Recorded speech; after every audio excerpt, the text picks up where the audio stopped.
everyone, it's Imogen and welcome back to Colour and Kid. I hope you're doing well. In today's video I'm going to be showing my colour combinations for May. So I've said in these videos before, I don't necessarily show everything that I did in May, just because some colour combinations might be very similar to ones I've done before, and just one way or another I don't feel like I need to remember or write down absolutely everything. If there's something that I only think I'm likely to colour once on a page, I might write it down, but generally they are the combinations that I know I will use again and again for future projects and things that I think will be most useful if you are also wanting to use them. As always, I put them down in the description. I scan in these pages from my bullet journal. You are more than welcome to use them, and if you do follow any of the colour palettes, I'd absolutely love to see your pages, so please either tag me on Instagram or you can email me. And I've had a good response from these videos so far and I really like doing them, and I think that it's also beneficial for me to just go over my pages and just remind myself if I forget, you know, what I actually did in them. So as you can see, I don't actually have all of the combinations done for this page yet. I've left some space because I haven't actually finished the nameplate and the flower year, but I thought I'd show it anyway, and then hopefully if I manage to finish it the end of this month or in July, I will include the rest of the colour combinations if there are any. But yeah, I'm going to get started, and as always, this is inspired by Emma from Emma Colours 2020. I have put her channel in the description for you, and it's such a brilliant idea, and yeah, thank you, Emma. So yeah, we're going to start with the flower year. I've got 4 pages to share with you today. As I said, this is still a whip, but the combos for this so far are for the peacock butterfly and the backgrounds and the snakehead fritillary. So the peacock butterfly was quite challenging to do just because I was trying to make it as realistic as possible. But these are all of the combos that I use. There's really nothing special with this, I guess, apart from each group is a different section. So this is why these videos are helpful, because I can actually talk through it instead of being left to, you know, what's what. So this first combo, the lavender blue, fuchsia and cream, are the little, I guess, eye sections of the butterfly. The lamp black and porcelain blue are the bottom eyes. And then this combo here is referring to any of the areas with brown. So I did try and follow an actual picture as closely as possible. So if you are interested in making a peacock butterfly look realistic, just search up a picture and then the combos correspond to the areas, hopefully. And then this is the red section, and then I use white gel pen for a little bit of accenting. I should mention as well, this is Holbein pencil, these combos, and my Colourful Country Life has an amazing conversion chart for lots of different pencils. So if you only have one type of pencil set, definitely I'd recommend going and checking that out. And then yeah, borders. So there are 2 different borders that I use. We've got the slightly more blue purple one and then the pink. So they are referring to those. Very simple to do for those. You just start with the darker colour and work your way down to the lightest, and that's how I write all of my combos down. Tends to start from dark to light, which just makes sense for me. And then snakehead fritillaries, we've got the 5 different colours, the bottom 2 being the yellows for the middle and the stems of the flowers. And if you haven't seen one of these videos before, the way my I guess key works, S is for shadow, so it means that once I've gone through all the colours, I go back over with the shadow, and B is base, so I'll start with the rose grey. So for example, this one would be rose grey, raisin, amethyst, rose grey, and then back to raisin. So I hope that makes sense. And then also H for highlight. So if there's a colour I am using as a highlight after the process, then I use that. So I've got an example to show you with that. So that's everything for that page so far. And as I said, when I've finished it, if there's anything else like with the leaves or the bluebells that I feel like I need to add and show you in an upcoming video, I will do that. But yeah, that's that one so far. And then we've got Mine Summer Spazia Gang, and this is the, I called it Fruity Waves, the page that I did. So it was this double spread, one of my favourites I think I've done this year actually. So I didn't write down everything. Things like the koi fish, I did use references, but I used colours mainly that I'd already used on the page already, so I didn't feel like I needed to write those down. But yeah, I did write quite a few things. So the only thing that I didn't write down that was one of the main things on this page were the waves, because I've done the waves before exactly the same in another Rita Berman picture. I'm using Black Widows for this page, or I used Black Widows, sorry, I should say. So again, you can probably find those in the conversion chart. I will just show you the wave colour palette if I can find it. Must have been, I think it was March. Pretty sure, was it not? Oh, was it February? No, it wasn't February. It must have been, yes, here. So I've mentioned this before in my January colour combinations if you're interested. The only thing that I added really this time was the Zephyr Blue, I think that's how you say it, and that was for a shadow. So I just felt like I needed to deepen some of the shadows, so I added that in. But light yellow is the highlight that I use. So what that means is I go through all of the blue colours, and then any areas that are slightly still white, I go over with the yellow. So I don't use it as a base, because I did test it out, and if I use the yellow as a base instead of a highlight, then it ends up looking a bit more green, which I didn't want, because obviously you're layering blue over yellow. So I decided to just use it as a highlight, and I'm really pleased with it because it creates a lot of contrast. So that's the main thing that wasn't already shown on the page. That's kind of the main bit. And then all of these are fairly simple to work out because they have the same process. So we've got the strawberries. I forgot to highlight these actually, and I used Posca on top. If you don't have those, don't worry, I just used them to add or accent the little seeds. Got the berry leaves. They were very simple. To be honest, I didn't really need to write them down, but I did. And then we've got the blackberries. I used the fine liner as a shadow, sort of. So I did all of the pencil work and then went over. And then we've got the purple flowers, which are these ones here. If you're interested to know what they will end up looking like. Again, yellow is a highlight for that, which created really nice contrast. The lemons, again, I don't really colour them that often, but I thought I'd write them down anyway. The crucial thing was the fact that I went over with the white gel pen on a lot of areas. We've got the starfish. I really like this colour combo. I don't colour starfish again that often, but the colour combination I know I will use again. So they are those. Again, with that, I went over with white gel pen. Didn't write that down, but the main combo is just generally what I did to colour them.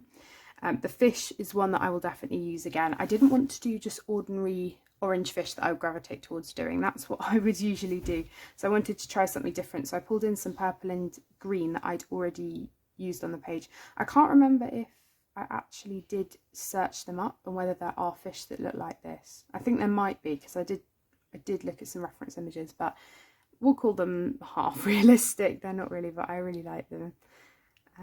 So there are those. And as you can see here, I used blush to blend only. So I didn't want them to look too pink.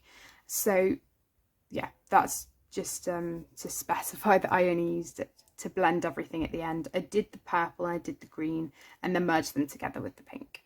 And then these are the backgrounds that I used. So very, very easy. I've got 3 colours, a dark, medium and a light. Didn't do a base for any of them, just went in with the colours and then blended with the Prismacolor. So the blue stretches all the way here and then merges into the pink, which was quite hard to do. They didn't quite merge at the beginning, so I had to do quite a lot of layering to get that going. But yeah, that's that one. I'll definitely be using lots of those combos again because I really like that picture. And then we've got I Believe in Fairies by Clara Markova. So this is one of my completed postcards. So this one was all done with Prismacolor, which I'm assuming are the pencils that if people have got any, they might be these. I could be wrong though. Lots of the other pencils are very popular for beginners as well. But yeah, this was all Prismacolor. Quite unusual for me to just use one pencil type, especially Prismacolor on their own, but I had a lot of fun. So again, didn't write down everything. There are some things that I just felt like I didn't need to write down because they were sort of combos that I just made up using what I had already used. So things like greens, I just kind of went with what went with the page. They weren't necessarily colours that I would always use all the time, which was nice, but I did write down the background because that was definitely a crucial thing that I will be using again. This was maybe a little complicated. I wrote down here, so I used periwinkle blue as a base, then went over with muted turquoise, so I layered them on top of each other as a base, and then did the rest in order. So 90% cool grey, slate grey, and then cloud blue, and then I blended everything and used the periwinkle blue as a shadow. So what I mean by that is that I didn't use periwinkle blue and muted turquoise again after I'd used them as a base. So they were just the base colours, and that did create a slightly less in your face blue effect. I really like it. It's yeah, it's more muted. So that's that one, and I blended with a Derwent blender pen if you're interested. They're very good, I like them. Then the mushroom I did write down because I hadn't really used a combo like this before and I love it. So again, very easy. Deco Peach as a base, and then in order, and then actually use two colours as the shadow. That's referring to the top of the mushroom. This is the bottom of the mushroom. As you can see, a couple of colours have been repeated as well. And then the feather, I think I used a reference image for this. Again, very easy for that. I don't even think I used a base. I think I just went in with the colours and blended. And then I used clear glitter gel pen on top and white gel pen. And then the berries. Again, I use combos like this a lot, but generally with other pencils. So I have a colour combo that I use a lot with the Faber-Castell Polychromos, but since I was using Prismacolor, I thought I'd write it down. So the peach was more of a highlight because I didn't want it to look too pink. And then, yeah, so it went mahogany red, black raspberry, mahogany red, light peach, and then back with the black raspberry. So yeah, that's that one. Didn't write down, you know, all of the clothing and things like that, just because it was sort of a one-off thing. The likelihood of me colouring an elf in exactly the same colours again is quite unlikely. And the combos, I could probably, at least with the Prismacolor, sort of figure out what they are again. But I really enjoyed doing it, so that's that one. And then the final one we have is actually a picture that I started in May and didn't finish it, but now I have finished it in June, so you're actually getting a sneak peek at the finished page. Haven't completed many pages this month. I think I've done 3, including this one so far. Hoping to get one more done, so we will see, but you are getting a sneak peek. So this is the completed page to go opposite. Lots of the combos are exactly the same as what I've used before, so I didn't write down everything. So the things that are the same that you can find in previous videos, the pansies are exactly the same as the pansies I used on the Easter page. So are these flowers. They are exactly the same as this, which I've already written down. The wood is the same combo as the nest. What else? Oh, and obviously the leaves for the flowers are the same. These sort of fluffy, I'm not sure exactly what they were. They kind of look like Pussy Willow, sort of, but I don't think they are. They were also on this page that I think I wrote down. And then everything else was new, but I didn't write down everything. So things like the background bit here and the book and stuff, I didn't bother with those. But I did write down the flowers. So we've got the daisy. Now, the only colour I used as a base was cream for the middle. Apart from that, everything was just in order. And then white gel pen on top. Same goes for the Forget-Me-Not flowers, except I did have a few base colours in there. The smoke blue, that was a mistake. That's actually the shadow colour. And then we've got the leaves for the corresponding flowers. So cactus green I wanted to have as a shadow only because I didn't want the daisy leaves, these ones, being too similar and kind of an olive green. I wanted them to be a little bit of a brighter green. And then the Forget-Me-Not leaves, again, there's quite a few colours that overlap. That's fairly straightforward, hopefully. We've got apple green first, moss green, mint green, apple green, and then back to moss green. And then the Fairy Poochie, I think that's the name of it, this character here, I needed to write down just to remember for future pages, because it does appear quite a lot. again, shell pink as a base, work my way down the colours, and then back to tan for some of the shadows. So that's basically everything. It was a really fun page to finish. This was with Holbein, so I've just been using Holbein in this book, and I think initially when I started it I was a little bit worried because the page was turning out in very similar colours to everything else, which is no surprise because obviously lots of the elements are the same on the page. But what I've sort of, I guess, decided with this book, or realised, is that for each section, because lots of the elements come up frequently, it's probably most likely that each section will look fairly similar to each other. So all of the pages that I've done so far are from the spring section, and they do all look fairly similar. But I did think, you know, if one day I ever completed this book, it would seem kind of like, or come across as a storybook. So it would sort of work and flow better if all of the pages were similar. So I haven't done any in the summer section yet. That'll probably be my next page that I do, and I'm hoping that I can sort of stray away from the colour palette that I've done in the spring section, just so that they're not all looking the same.